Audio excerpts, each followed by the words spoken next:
Hello everyone, I'm Katra. I've been playing Genshin Impact since day one, and I'm a fan of gacha games, so naturally, when Arknights Endfield came out, I knew I had to at least try it out. But as you might have read in the title, there was a small problem. I hate factory games. If a game I'm playing has any sort of base building or management mechanic, I will skip it. Trust me, I've tried plenty of times across multiple games, and I can never bring myself to like this. It's just tedious work, and as a perfectionist, trying to build a perfect factory or settlement just stresses me out. But when Endfield came out, many people were saying that the game was friendly to newcomers, and that you could avoid interacting with the factory system for the most part thanks to blueprints. So I said fine, let's install the game and see how things are. There's a near zero chance that it will replace one of my main gacha games, but at least I'll get a YouTube short out of it. And I always advocate for playing games that you think you might not like. There's plenty of stuff to learn from them. Now, the fact that you're watching a video and not a short should tell you that I ended up playing a bit more than I expected. Therefore, I decided to make a full review instead of just my first impressions. I'm currently level 52, I've completed the story, I have some pretty decent factories going, and I've at least interacted with every single system in the game. I obviously haven't completed it. This game has so much stuff to do, it's actually insane. Also, this review will be mostly in a podcast format, with minimal editing. I recently uploaded a 1 hour review of Trails Beyond the Horizon that was fully edited, and I'm kinda tired of editing. Sorry about that. But let's stop beating around the bush and start with the actual review, starting with the game's presentation. Remember how Wuthering Waves came out and many people said it was the first AAA gacha game? Well, I would actually give that award to Endfield. This game truly is next level when it comes to the visuals. Not only the graphics, but the animations, the VFX, and even the UI feel like a step above anything we've seen in the gacha scene. I don't think I need to explain myself here. I believe the footage speaks for itself. The moment I saw the rain on the first quest of the game and how it actually affected the character's clothes, I knew that they'd put in extra effort here. Also, as a developer myself, I'm glad that they managed to do all of this in Unity. I feel like nowadays in the gaming community there's a misconception that every game engine is forced to only make a specific type of game. No, an engine is only a tool that the developers use to create. Just because many indie games use Unity doesn't mean you can make a game with AAA graphics in Unity. Hopefully Endfield's success helps people realize that. Not only is the actual quality of all the assets great, but the visual design of the game is also fantastic. I'm not an artist, so my words may not be the best here. I'd call the style futuristic, industrial, and maybe even military, but with a touch of fantasy too. The world seems post-apocalyptic, even though there haven't been any events like that, as far as I'm aware. I was worried that there might be not that much color because of the themes, but even though many of the structures are the usual grey, there's plenty of color in the environments and the characters. What stood out to me the most were the user interfaces. The HUD is very similar to Genshin, no surprises there. I don't think any gacha game has even tried to change it significantly, and I'm not sure why. I think it could be improved. But the other menus are all really clean. I'm very picky when it comes to the fonts that games use. I feel like a bad font can make or break a UI. Luckily, they picked correctly. All the menus are very pleasing to the eyes, which is good because you spend at least a quarter of the game inside the menus. I also enjoyed that they struck a nice balance between coolness and usability. The main menu of the game looks pretty cool with how it can be moved around and how some of the elements of the UI are raised as if they were an actual hologram. The transition animations when you open or close a menu are also unique, if a bit annoying because they make it so interacting with the UI isn't as fluid as it could be. Overall, I wouldn't say that the interfaces are on the level of something like Persona, but they're excellent and certainly a lot better than any of the big gacha games. The performance of the game is pretty good. Granted, I have a decent rig, but I think the general opinion is that it's pretty well optimized. I do have one issue, and it's that sometimes loading times can take a while. I noticed this before even building the huge factories, so it's not like those are the problem. It's actually really weird. Sometimes areas will load insanely fast, and other times you'll teleport and you'll be stuck there for a solid 10 seconds. I don't really get it, because when you actually just walk into a new area without fast traveling, I'm surprised at how well the game handles the loading. Traveling through the tunnel that goes from the main area to the quarry, I can clearly see the assets loading and unloading, and yet there's no performance hit, not even a small stutter, which I've seen happen on many games. There's something strange going on, and I hope to look into it, but it's not too bothersome. While we're talking about performance, let's talk about the size of the game. Right now on my PC, it's sitting at 45 GB. That number is in a precarious spot. It's not quite low enough for me to celebrate, even if it is a lot less than the other gacha games I have installed, and it looks a lot better than them, because this is a 1.0 of a game that I wouldn't really consider to be open world, even if the areas are really large. For now I'm not going to complain, but I sure hope they do a better job than Hoyover's and Guro games when it comes to keeping that number reasonable.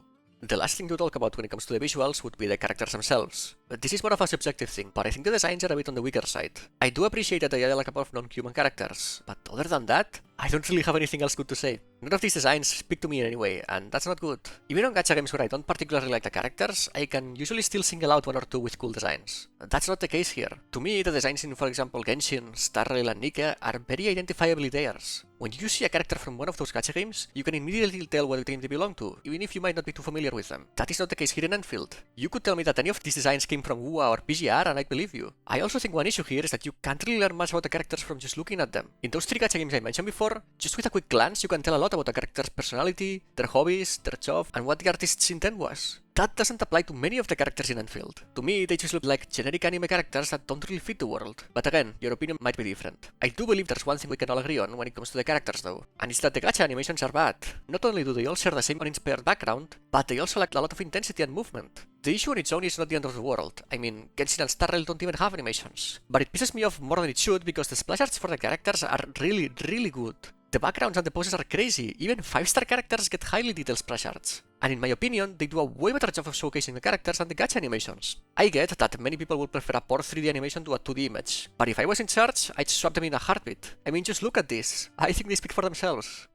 Let's move on to sound now, and there's not as much to say here. Starting with the voices, I played in English, and that's what I'll talk about here. I obviously really enjoy what they did with the accents and the languages here. I already enjoyed hearing many different accents in WoA, but here they went a step further by making plenty of them a lot thicker, and even letting characters sometimes speak in their own languages. The downside is that it can sometimes be hard to understand a few words, especially if you're not a native English speaker. I would not be able to tell you what words came out of Tang Tang's mouth without the subtitles. The upside is that characters have a lot more personality, and it makes them sound more realistic. They took great efforts not just sprinkle in words from another language at random. They look at what situations would make a bilingual person speak in their native language. These are mostly when they're angry or in combat, and they work really well. This is a surprising effort when it comes to the voice direction. 1, because most gacha games are notorious for having poor voice direction, and 2, because Endfield isn't much better. This is what I didn't like about the voice acting. No performances moved me. And yet again, I don't think the blame lies with the VAs. The issue is clearly with the writing and the dialogues. I'm not going to be too harsh, because in my opinion, every single big gacha game suffers from this. But yeah, it's the same as usual. The conversations don't feel natural, the characters feel like characters and not people, and many of them have very basic personalities. There's no complexity. It's really a shame how all of the big gacha games have incredible VAs, and yet they rarely get to shine. There is one more upside to the voice acting, and it's that there's a surprising amount of voice lines in the game. Obviously, not everything is voiced, but I was surprised to see that even the outpost quests and some secondary quests had some voice lines in them. And I'm pretty sure the main story quest and character quests are fully voiced too. I can't recall a single time I encountered a text-only line in one of those. It's not like the improvement is massive here, but I appreciated the desire to go the extra mile. The only thing left to talk about for the sound is the music. I don't like going in depth about it at all because I'm far from an expert, and just like the character designs, it's a pretty subjective thing. I'd say it's right on the edge of okay, surprisingly. I think it's just because I didn't have high hopes, but I enjoyed a couple of the tracks in the game. What played a big part in me liking the OST was the audio balance. In Genshin there's so many issues with it, or well, at least I have them. Some tracks will be incredibly quiet, and others will be super loud at the same level of volume. Endfield isn't free from this issue, as for some reason the music inside the protocol spaces is really loud. But everywhere else, they did a pretty good job. They know how to raise the volume in boss fights or when important things happen. One of my favorite moments like this is when you finally see Wuling City and the music swells up, and it's timed so it stays there until you reach a raft that leads you there. They understand when to let the music speak for itself, so even though none of the songs really wowed me, I say I'm pretty happy with the music of the game. A big part of a game's presentation is how polished the game is. Honestly, I'm not sure it's worth talking about this, simply because most decently big gacha games releases are relatively free of issues, and I'm glad to say Endfield is no different. I mean, it's not that the game is perfectly polished, no game is. I've seen people clipping out of bounds and placing structures outside the map. I personally found a few minor bugs. Once, my camera got stuck after building a zipline, and for some reason, sometimes the game's audio values will completely reset. And to fix them, I have to go back into the menu and move them to a different number and then back to where they were. But none of these are particularly severe. What I will say though is that how polished the game isn't just a matter of bugs and glitches. Here's a few examples. For one, I don't like how the game completely interrupts you every single time you level up. It also bothers me how pressing escape while on top-down mode opens the main menu instead of going back to third person. Hi, Future Cutter here. This one was actually fixed in 1.1, but rewriting this section would be too much work, and I want to let the record show that such a time issue made it all the way to 1.0. Now back to the main timeline. Anyway, I would call this minor annoyances with the presentation.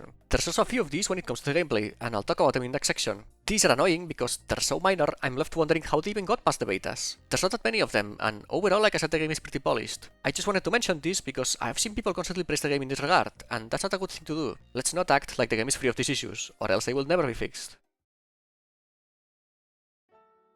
Alright, I think the name of the section speaks for itself, but I want to just talk about the actual pulling mechanics. I'll also go through the events and the endgame since those two are a crucial aspect of any gacha game. Let's start with the pulling though. The banner system appears to be better than Genshin and WoA, but honestly, I'd say it's about the same, or maybe even worse depending on how you look at it. You guarantee the characters have 120 pulls, which is lower than these two, so that's good. But this pity doesn't carry over between banners, and also if you fail a 50-50, you are not guaranteed the banner unit on the next one. You can also get previous banner units if you fail the 50-50, which is better than getting a standard unit, I'll give them that. The weapon system seems bad. You do get currency for it simply by pulling on the character banner, but to get enough gems to guarantee the featured weapon, you need to pull a lot on the character banner. There's a guaranteed 6-star weapon at 40 pulls, but that one only has a 25% chance of being the featured one. The guaranteed one is at 80 pulls, and yet again, that counter doesn't carry over between banners. All of this combined makes it so the best course of action is save enough gems to pull 120 times for whatever character you want, and then with the currency obtained from that, pull 80 times on the weapon banner to guarantee their weapon. Unless you get the character early, in which case you probably won't have enough currency for the weapon, and if you really want it, you'll be forced to keep pulling on the character banner, knowing that the PT you're building won't be carried over.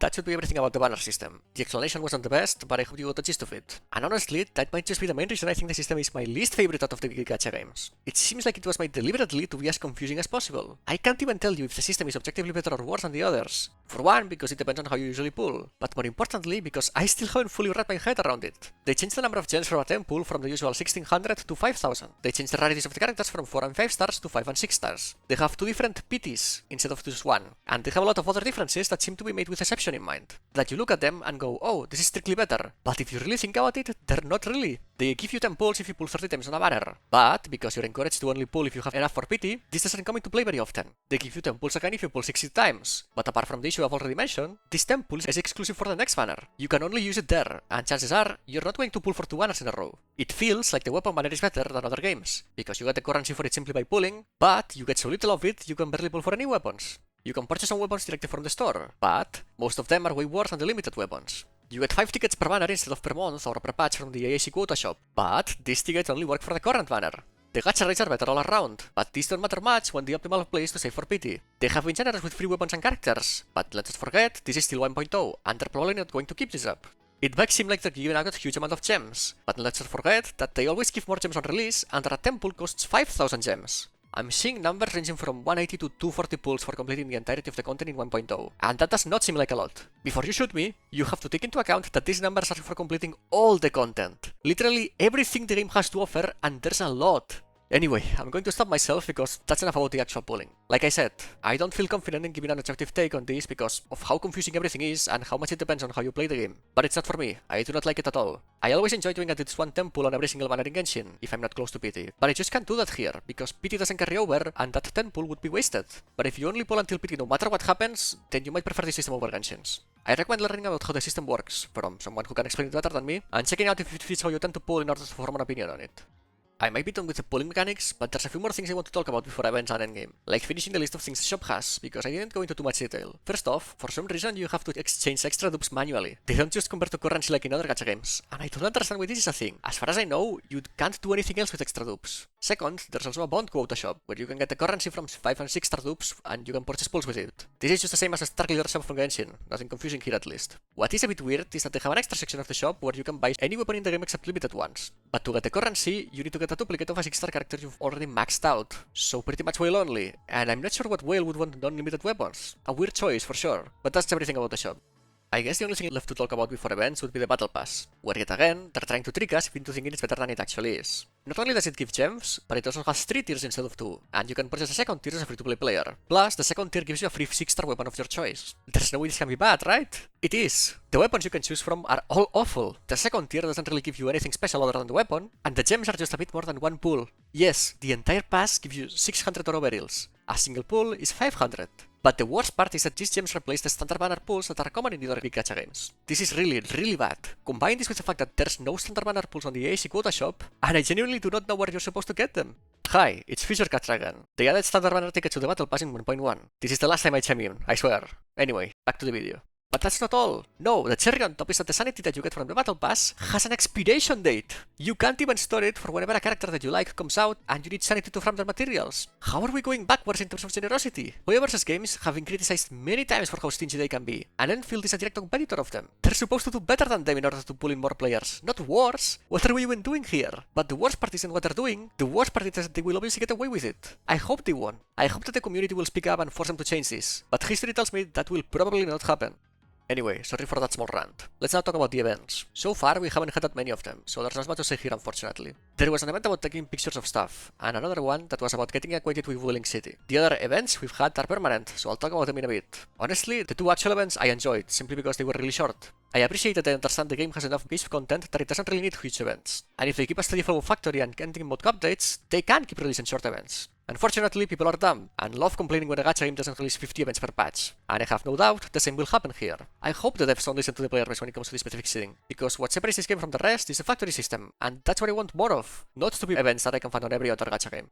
when it comes to the endgame, this is a bit of a weird thing to talk about, because there's not really any endgame mode as of right now, in the sense that there's only one event that requires you to have an endgame level team, and that event doesn't give any gems. But while most people think of a Gacha endgame as just your typical Genshin Abyss, I believe that's a bad mentality to have. To me, any permanent event that you can sink enough time into is an endgame mode, and it seems like the devs share my opinion. There's 3 such events in the game right now. Let's start with the shortest one, Delver of the Cryptic. This is a puzzle-solving event, and while right now there's not that much stuff to do, it seems like it's going to be regularly updated, and I quite enjoyed it. The next event is Edge Space Salvage. This one is really weird. When I first started it, I thought it would be this game's equivalent of Star Rail's simulated universe, but it's quite different. I would call it a survival extraction mode, where you have to explore an area and obtain resources that you can use to complete quests. These upgrade your character, letting you explore further, unlocking new areas and new resources. There's also a time limit while exploring, which makes it so the more you explore and understand the area, the better your runs are. Somehow, the mode works really well. It's one of those things where the difficulty comes from mastering the event and not because it's naturally hard. The enemies are pretty low level, and the puzzles aren't particularly hard.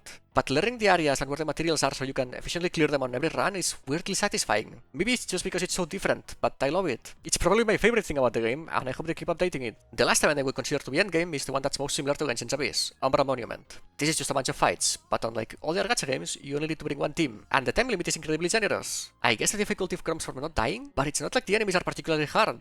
Maybe they decided to go easy on us because the game has just been released, but right now this isn't even close to the difficulty of other gacha games. I really don't know what they intended with this mode, but I guess we'll have to wait and see.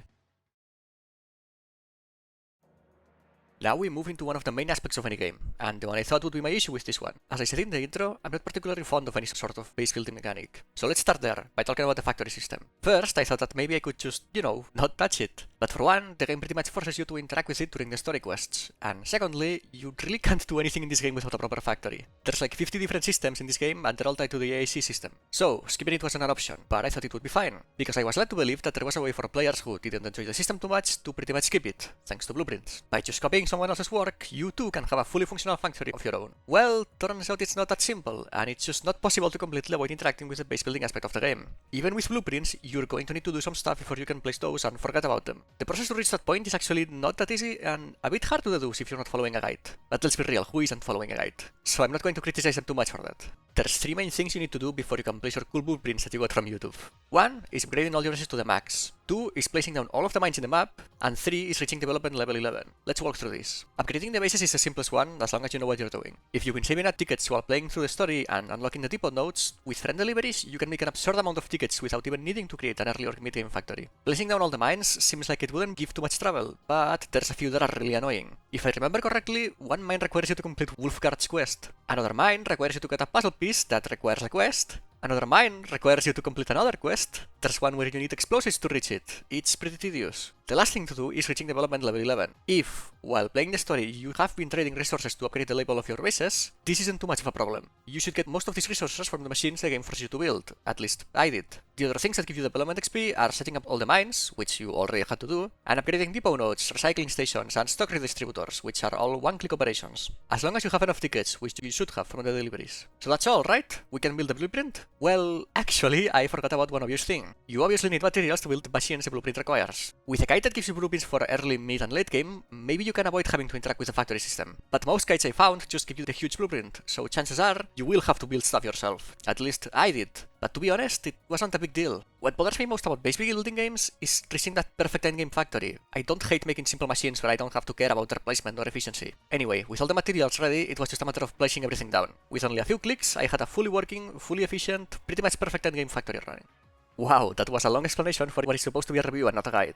I'll spare you the talk about wooling, because, honestly, it was pretty much more of the same. Except the story doesn't make you create any farms, unlike in Valley 4. So I did need to build quite a lot more stuff before I was able to place down the endgame blueprint. They do give you some blueprints during the story though, so I'm not going to blame the devs for my stupidity. I could have just placed those once I got them so they ran while I finished the story. Anyway, here's my main takeaways from the factory system. The first one is that you cannot skip it, and you cannot avoid interacting with it in some shape or form even if you use blueprints. If you do not like base building at all, like not even a little bit, I would say this game isn't for you. The second one is that I expected more differences between Valley 4 and Wooling. That is not to say that there are none. Obviously Wooling has liquids and Valley 4 doesn't. But even if I had built my factory myself, I don't think the process would have felt too different between the two areas. The third one is that when placing down the blueprints, it felt amazing. Once the entire factory was constructed and everything worked perfectly after so much preparation, the satisfaction levels were through the roof. Seeing how all the material numbers just line up perfectly brings a tear to my eye. The fourth one is that this game has an unreasonable amount of tutorials. You cannot give me the means to skip 90% of the factory system with blueprints blueprints, but also forced me to sit through countless tutorials. And when I say countless, I mean it. I've played through many games. Games that show me tutorials for 40 hours straight. Games that gave me a tutorial on the final boss. So believe me when I say Endfield takes the cake here.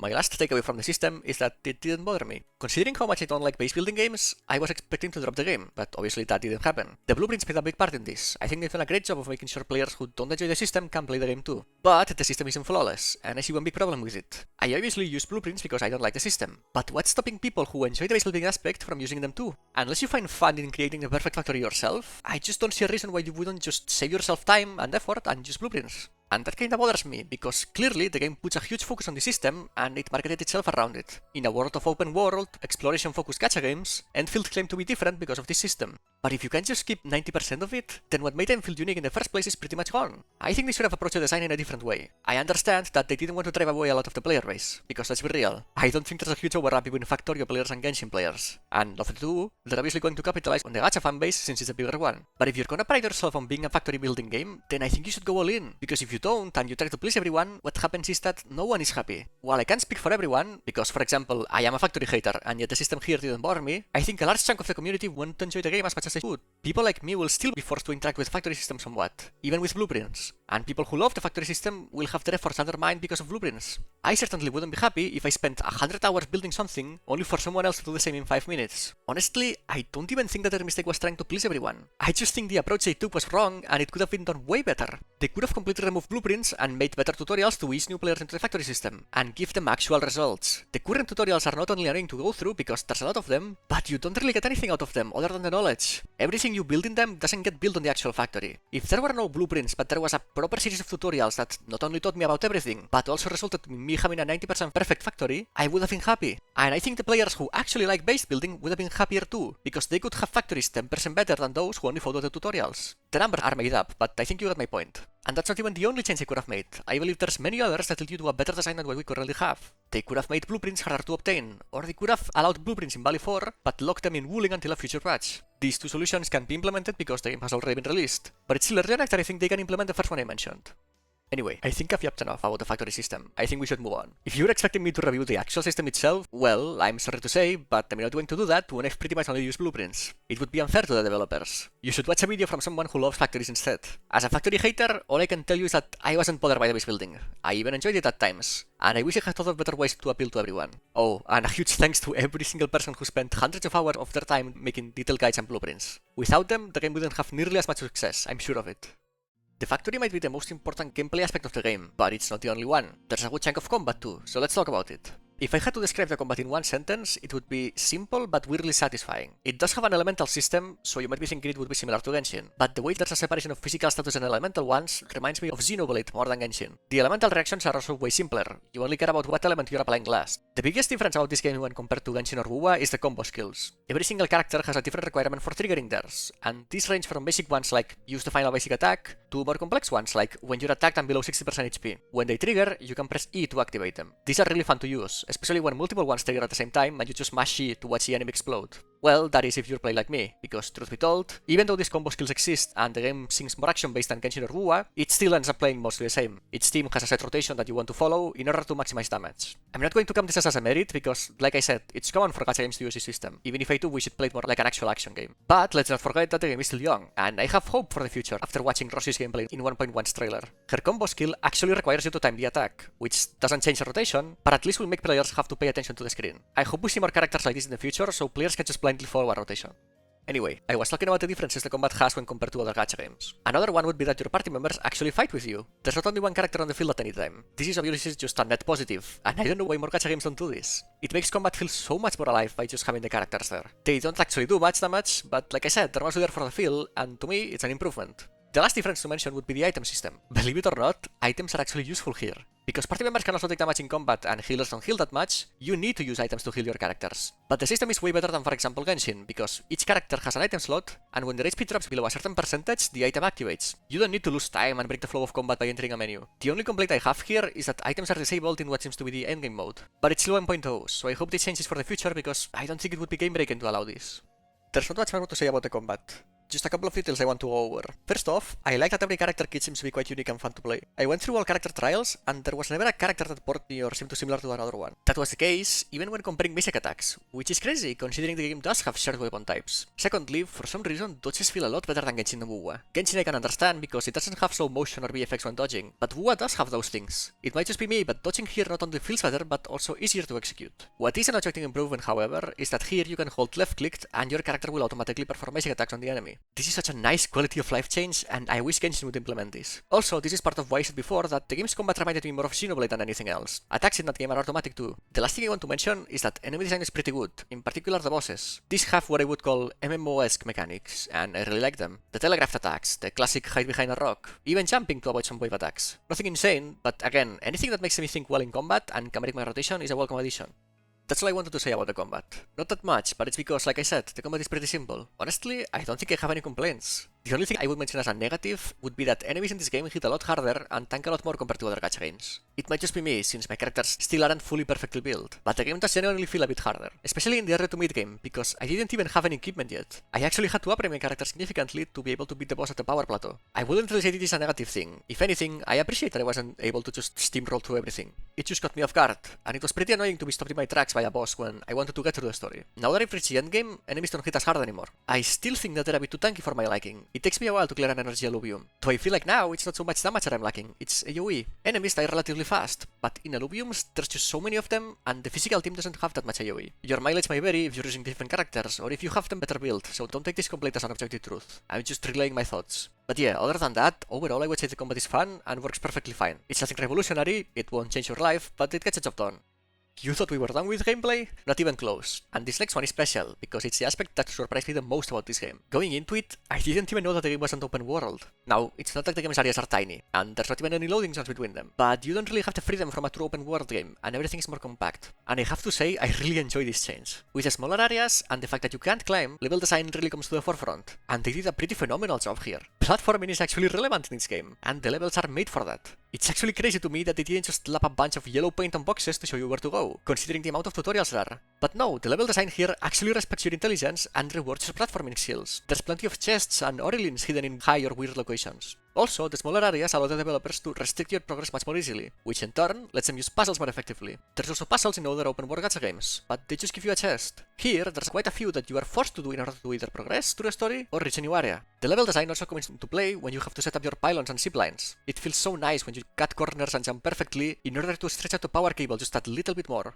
And a few times, I had to think about how to not only reach an area that was after a valley, but also how to take the cable there easily. Plus, they really thought about everything and make sure backtracking wasn't an issue. There's many doors that can be unlocked after going through platforming areas, which then allow you to skip them. No need for you to repeat content we've already experienced, and it would be annoying to have to go through those again when doing other quests or building structures. Okay, I might be pressing the level design too much, so I'll stop myself. Let's be real, it's not like this is Dishonored, but for a gacha game, this is a strong showing and a really nice surprise that I didn't see coming.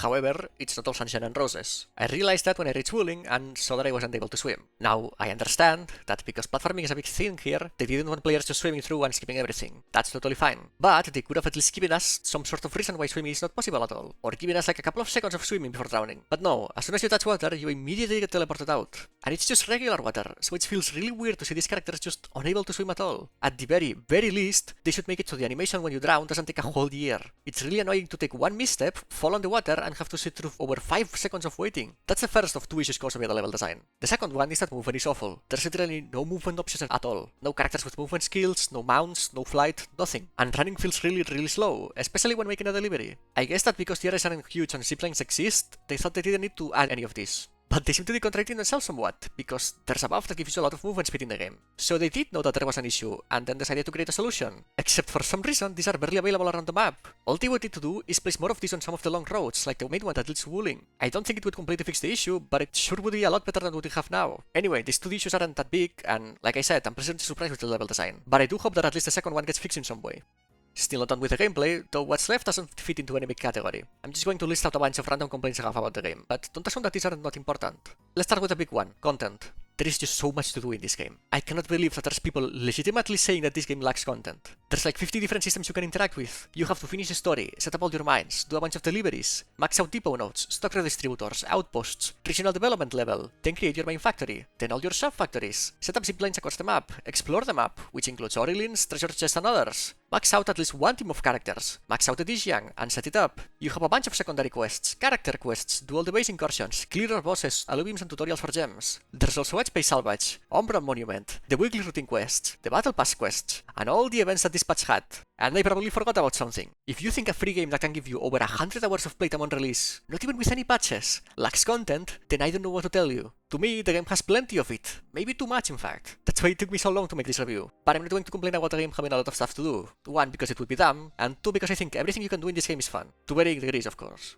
While I will never complain about the game having too much content, I will complain if there's too much stuff to do daily. This is one of the main things that I believe developers need to change in order to be successful in the gacha industry. People just don't have time to spend on doing dailies. But I guess Endfield's developers disagree, because there's plenty of stuff to do. You have to do 3 deliveries, send materials to all your sub-bases, consume your resin, which by the way, isn't as fast to do compared to other gacha games. Grab all the time-limited resources on the map if you're upgrading characters, grab all the Dishang materials, complete your daily quest points, and I might be forgetting about something. Now, technically, you don't have to do a few of these every day, because their timers make it so you can do them every 2 to 3 days. But are you going to trust yourself to remember that? I sure aren't, so I end up doing them all every day. This might not be an issue for you, but I'm a firm believer that gacha games need to remove as many daily and weekly tasks as possible, so it sure is an issue for me. You know, maybe I should have gone to this next part on the gacha system section, but whatever. A big part of any gacha game is upgrading your characters, so let's look at that. To start, I do not like how upgrade resources are time-gated. And it's not only for characters, but also for weapons and skills. Not to mention, there's not a lot of things around the map. Genshin does technically have time-gated resources when upgrading characters in the form of materials. But for one, there's a lot more around the map, and secondly, you can use co-op to bypass the limit. I don't understand why they thought this was a good idea. This doesn't accomplish anything other than pissing off the player base. But upgrading characters isn't only a problem because of these materials. Taking a character from 1 to max is slower when compared to other gacha games. By the way, this is yet another way that this game lies to the players. It actually wasn't until very recently that I realized that upgrading characters was so expensive, because the cost is so backloaded. I got my characters to level 80 and their talents to 9, and was like, oh, this isn't so bad, it might even be better than other games. But then I realized that you can upgrade talents all the way to level 12, and that level 80 to level 90 requires a lot of gold and books. I mean, I'm sure this will eventually get better once we run out of characters to upgrade and we can stack up on these materials. But this is a review of Endfield right now, not 8 months in the future, and right now to me it feels like upgrading characters is pretty hard. But it's not all bad, and what I'm about to mention next might just be the second best thing about the game, right behind the level design. The artifact, equipment, essence, whatever you want to call it system, is easily the best of all the big gacha games. It is incredibly confusing at first, but once you understand it, you realize that it's just so much better than the competition. I'll spare you the long explanation and just give you a summary. Each character has 4 pieces of equipment. These can be crafted, and they always have the same stats. You upgrade them by combining them with equipment with similar stats. These upgrades can fail, but there's a pity system, so eventually your equipment will be fully upgraded as long as you keep trying. That's the only RNG involved, that your upgrade can fail. There's no random main stats, no random sub-stats, no rolling, but that's not the entire system. The other half is weapon essences. You can add one of these to a weapon and it will increase its stats. Each essence has 3 stats it increases, and these are random. For a perfect weapon, you want all 3 stats of the essence to match all 3 stats of the weapon. And just like the equipment, you can upgrade this by combining them with other essences. And the RNG there is only in that the upgrades can fail, but there's a pity here too. So, what does all of this mean? Well, it means that the only thing you need to worry about when upgrading a character is getting an essence with the 3 stats their weapon needs. Once you do that, as long as you keep upgrading their equipment and their essence, your character will eventually be perfect. The downside is that upgrading those takes a lot more resources than your artifacts from Genshin, Starrail or Wuwa. Now, I said at the start that this was the second best thing about the game, and I stand by my point. I've seen many people criticize the system because it's incredibly grindy. Well, so are Genshin and Wuwas. But those games aren't as upfront about it, so you don't notice it. How long do you think it takes to farm perfect artifacts in those games? And let's not forget that there are no guarantees. The way I would describe Endfield's system is that while it takes more effort to get decent artifacts, it's a whole lot easier to get perfect ones. To me, this is just strictly better. I know that my efforts will always be rewarded, that resin spent on an artifact domain will never be wasted, and that I will never get screwed over when upgrading an artifact and have to find a new one. That as long as I keep farming, I will eventually have a perfect character, and that no one else will have better stats than me just because they got luckier. The only complaint I have about the system is that 5-star equipment can only be crafted with materials from wooling. I wish they would have added a few for Valley 4 too. But other than that, I have nothing but praise for the developers for finally doing away with one of the worst things about the big gacha games. I could keep talking about gameplay issues, but I think I've spoken enough about it, and I don't want to go into too much depth. For example, I did not enjoy the inventory system, or the fact that every region has a separate inventory, or how the game tells you the solution of a puzzle as soon as you fail it once. But I just don't think I can say much more about these issues. They speak for themselves. I do, however, want to mention one last thing before moving on to the story section. You might have noticed that there's one key thing missing from the game. It's co-op. The game currently has no way to play with other players. The most you can do is visit other people's DGN. You can't explore the world with other people, or kill bosses with friends. Star Rail doesn't have too many co-op elements either, but at least a couple of events here and there can be played in multiplayer. Now, this might just be me, but I would want at least some co-op elements. If they don't want to add full multiplayer exploration or combat, then at least add a guild system, or a global chat, or some minigames to play with friends. I mean, why are we even connecting to a server if there's literally nothing you can do with other people? Just for the shared structures? It also feels bad to see that this game that just recently released doesn't have something that Genshin and WoW do have, even though they came out way earlier. I'll be honest, I don't like how the gacha industry is moving away from multiplayer elements. I love PvP and shared areas, because I can show everyone what characters I've pulled for and how I've built them. Without this, and considering the game is incredibly easy right now, then what reason do I have to pull for a character? The only one would be if I like them, and let me tell you, so far I haven't pulled at all. So, up until this point I've been pretty positive about the game. Excluding the gacha system, which I was critical about, everything else got some form of praise from me, to the point where you might be thinking that this is a pretty good gacha game, and that you should play it. Well, I'm sorry to say that this section is where the positives end, and I'm going to be harsh and brutally honest. Enfield's story is just bad. Not decent, not okay, not mediocre, just flat out bad. If you want a point of comparison, I genuinely think Wuthering Waves' 1.0 story was better than this. Yes, as crazy as that sounds, I fully believe it's the truth. I will skip walking you through the story, because there's just so many negatives to mention here. If I add retelling on top of those, this video will last forever. Let's look at these issues one by one. The first one is noticeable the second you start the story. I'm just going to call this a sentiment instead of an objective truth, because I haven't played the original Arknights, so I can't be sure. But I can't help but feel like I'm missing out on crucial context by not playing the OG first. And that's because the game doesn't really do a very good job of introducing the world to you. I'm not even going to mention the purposely cryptic straight into action prologue, because every game loves doing that nowadays. You start, and the only important things you learn are that you're the CEO of what seems to be an industrial company, that you were in the process of deploying factories across the planet, and that the planet went through a war and is recovering. That's where the explanations stop, as you immediately chuck into action. After that, the game never seems to make an effort to properly situate you and do a bit of world building. You just keep encountering concepts like the Blight, the Angeloid, the Landbreakers, but the game doesn't even bother explaining them. Maybe if you play the original Arknights, everything made sense to you, but it doesn't to me, and the game should account for that. Either explain things properly, or tell me to play the OG first. Here, you know what? I said I wouldn't do any editing, but here's a list of every single unanswered question I still have about the game after beating it, because if I go through them myself, we'll be here forever. Pause the video if you want to read them, but I think the sheer numbers prove my point. No, I wouldn't expect the game to answer all of these, but at least a few would have been nice. The issue I've just mentioned gets intensified by the next one, because not only do they explain very little, but they love mentioning things that need to be explained. The game is very rarely straightforward, it just keeps throwing a lot of complicated concepts and technical jargon at you. Nobody wants to hear about the automation core and its reverse internalization technology, or at least I sure don't. I hate when games choose complicated names for things, and even more when these aren't explained at all. But honestly, it's not just concepts that there's a lot of. The game in general has a lot of text, and not all of it is necessary. There's many dialogues in this game that can be pretty much summed up in one single sentence. I wouldn't want them to only be one sentence, but I do believe that devs have trimmed them down a bit. It can sometimes feel like they're writing an essay with a word requirement with how they stretch out these dialogues. And since we're talking about texts, there's also quite a few times where inside of a dialogue, a pop-up will appear with an unvoiced text file. Now, this is nothing new. Genshin, Star Rail, and WoW also do this at times. But it feels like not only is this more common here, but the game expects you to actually read them. I'm sorry, but you cannot expect me to read text files instead of an actual game, much less a gacha game. The problem is that, while in Genshin, Paimon will usually chime in with a quick summary of the text after you close it, there's no such thing here. I just went through Gilberta's quest, and it had around 10 documents you could read. I skipped them, expecting that at least this would have that summary, but no. You can criticize me all you want for not wanting to read this, that's your choice. But I believe that using text files to tell the player information is not only a failure in writing, but also in game design.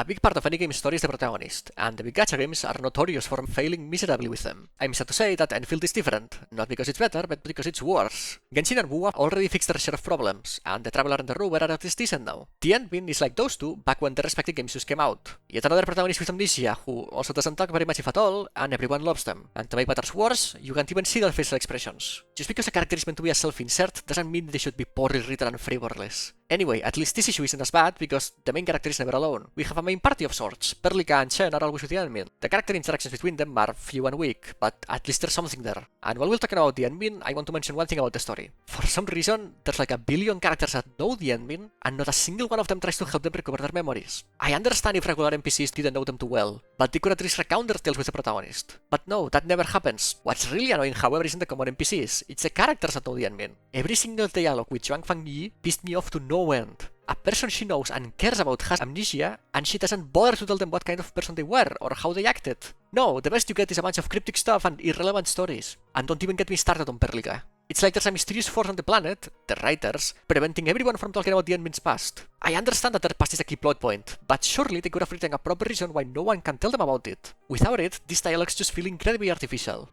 Since we're talking about dialogues already, let's get into it. The writing in this game is really weak. Not only in what is told, the plot, but also in how it's written, the dialogues. Starting with the plot, everything just happens too fast. Like I said, you get to drop down the planet immediately with no context about pretty much anything. The main conflict is preventing Neferit from doing whatever she's doing, because it's never explained. I'm not going to show you all the questions again, you've already seen them. When I saw the game, I expected the conflict to be a bit more complicated than just defeat the bad guy. You have a huge planet with all of these factions. I expected some sort of geopolitical conflicts here. Surely not all of the organizations are on good terms with one another. But no, here's the good guys and here's the bad guys, no fight. How complex and enticing. The villains here are Neferith, Ardashir and the Landbreakers. First off, I highly doubt there's more than 50 lines of dialogue combined between the two of them. Secondly, I don't know about you, but I feel pretty weird about fighting the Landbreakers. When the whole mission of Endfield is to pretty much colonize the planet and we're fighting the people already there, well, it doesn't make me feel like I'm the good guy. I believe that the devs made a deliberate effort to make the Landbreakers seem less human in order to prevent this, but they're not fooling anyone. And I don't know why they did it. Because this could have been a really cool plot point. The Endmin has just woken up and they see that their company is doing morally questionable actions. It would have been lovely to have them question themselves. It would have made the story more complex and the Endmin more of a properly written character. Unfortunately, we don't do good writing here.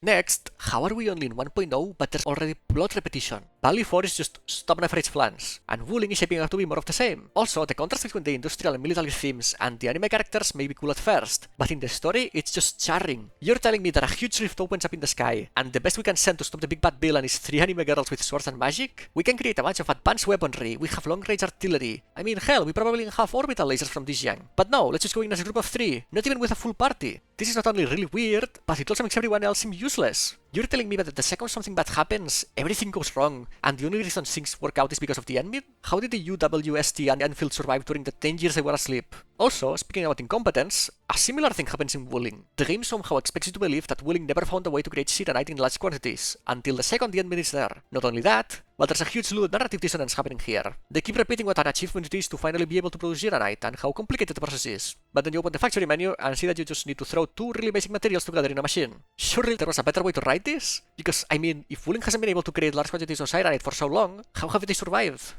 Also, speaking about surviving, this is meant to be somewhat of a post-apocalyptic world. Things are supposed to be harsh and dark. Well, I'm sorry to say, but this game is about as dark as early Genshin, which is to say, not at all. No dead bodies on the ground, no blood, not even any visible injuries across the entire story. Well, okay, technically, there is one visible death after you beat Rodan. But come on, it's such a bad contrast to see the NPCs talking about how bad things are while saying that most buildings are intact and there's no signs of a fight anywhere. But my biggest and final complaint about the plot is that it just doesn't have anything to say. It doesn't have an opinion or a message. Well, to be more specific, it's not that it doesn't have anything to say. It could talk about many things, but actively chooses not to. With such a setting, there's many concepts the story could have touched. The importance of bonds in a post-apocalyptic world. The morality of putting workers at risk of apathy to expand Endfield industries. The weight of leadership and being trusted while the whole planet is on the brink of collapse. Even something like how society should be structured in a relatively new civilization. But no, there's just not a single message here. To me, this is the main reason the story is so mediocre. If they fumbled with the characters and the dialogues, but at least you could tell that the writers have something to say, I would have been less annoyed. But there's just no intent here, which is insane. People have personalities and opinions, and I see none of those reflected in the game story. It is completely devoid of humanity.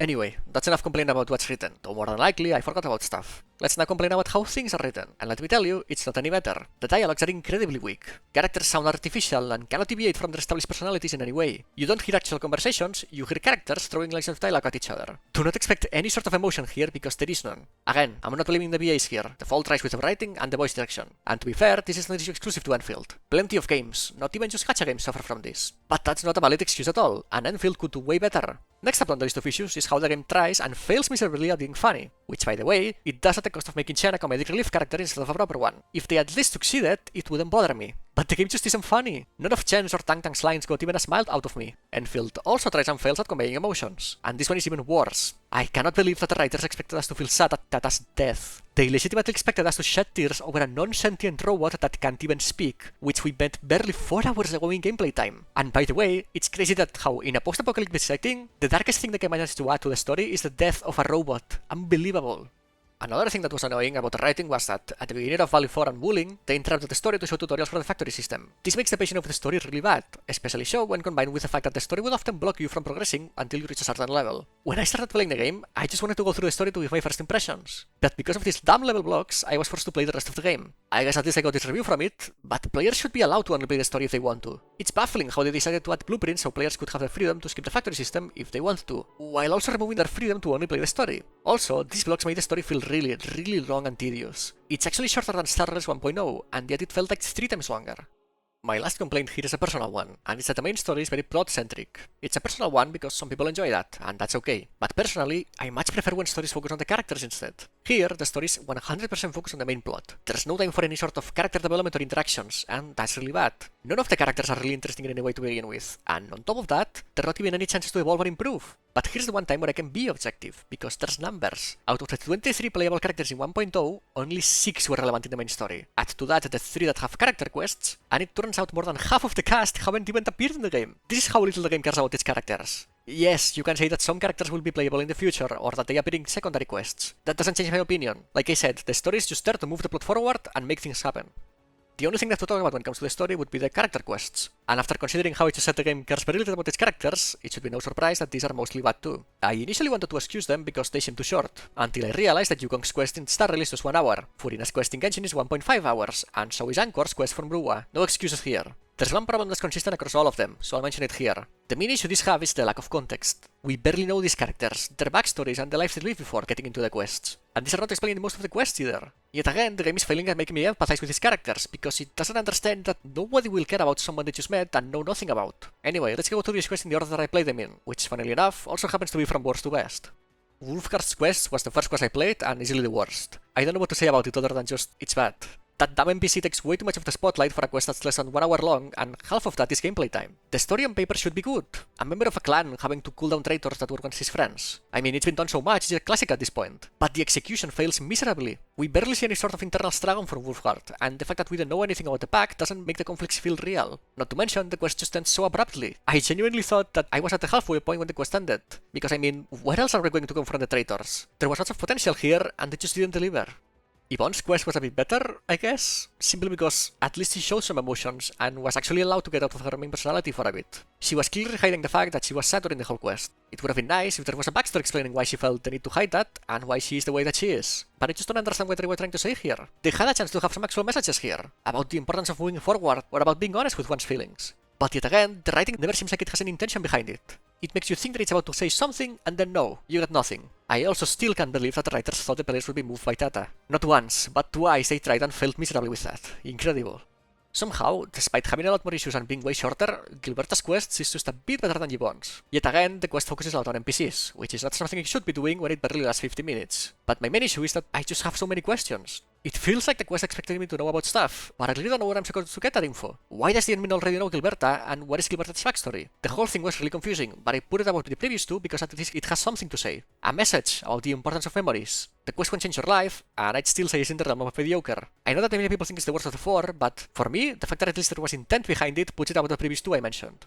The last quest I played was Leibatain's, which also happened to be the best one. It is actually somewhat similar to Gilberta's. Leibatain has the same issues as her, and the quest has the same message. There's a few reasons why I put it above hers. For one, during the quest I learned our recombiners, which give me a bit more context. I don't really like the concept of recombiners, by the way. It just seems like an excuse to bring back Arknights characters. But I digress. Secondly, Leibatain is a cooler character. I don't think anyone would disagree with me on that. Third, the quest focused entirely on her instead of spending time with NPCs, and her backstory was actually explained. And finally, and most importantly, the quest made the Enbin seem like it actually had some writing. I'm pretty sure the Enbin spoke more in Leibatain's quest than in the entire main quest. Overall, I'd say the quest was at least decent, but I do have one big problem with it. While playing it, I couldn't shake off the feeling that if I had played the original Arknights first, it would have hit way harder. I guess the same would apply to Gilberta since she's also a recombiner, but in her quest it wasn't as obvious because her backstory just wasn't shown at all. Again, if Endfield's story moving forward will rely on the original Arknights, they should just tell people to play it. Not that they would ever do that, because nowadays every single game has to be marketed as you can start from here in order to not lose potential players.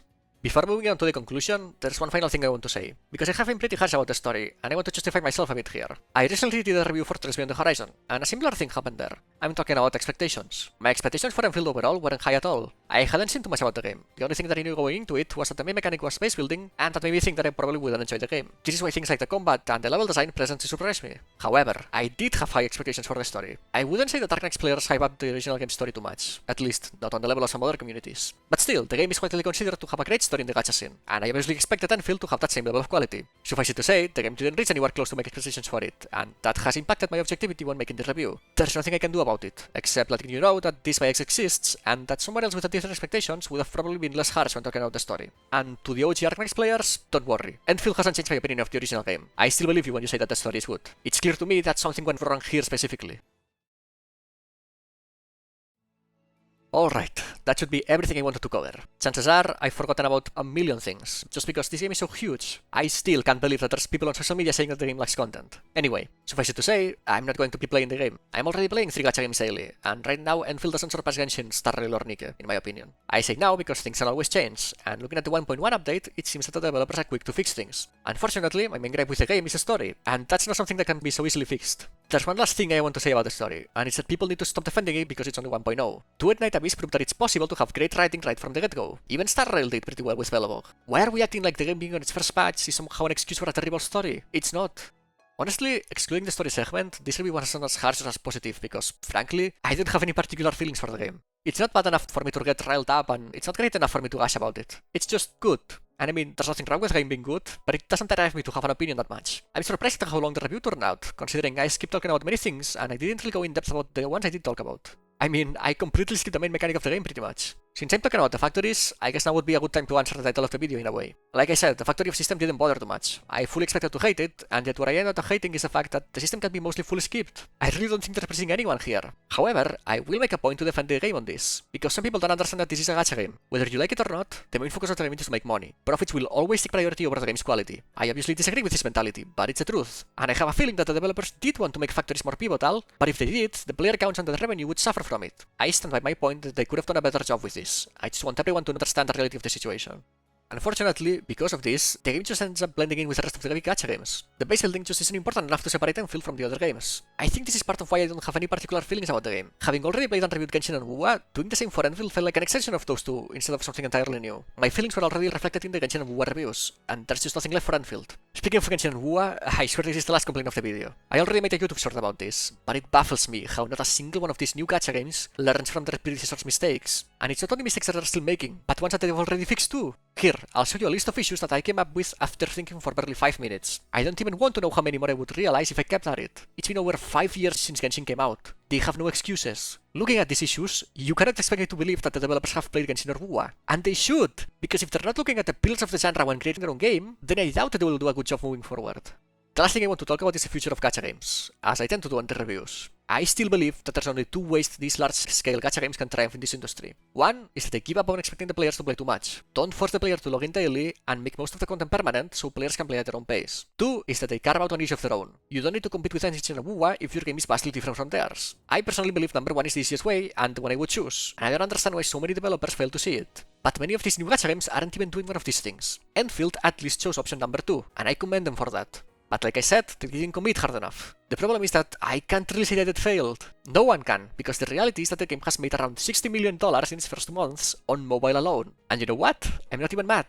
Like I said in my WoA review, what the gacha industry needs right now is competition. So I really appreciate that now Hoyoverse has another game to worry about. I hope that Enfield's success drives both Hoyoverse and Kuro Games to further improve their own games. So yeah, that's it. TLDR, the game is overall good, but the story is bad. I still carry factories, and yet I think the game needs more factories. I'm not going to keep playing it, but I'm happy for all of you who enjoy the game that it performed well. The end. Looking at the upcoming gacha releases, I don't know if I will review 7 Deadly Sins Origin because it really doesn't seem like it's doing anything original. So my next gacha review will probably Neverness to Everness. We'll see, no promises. And with that, I take my leave. See you next time.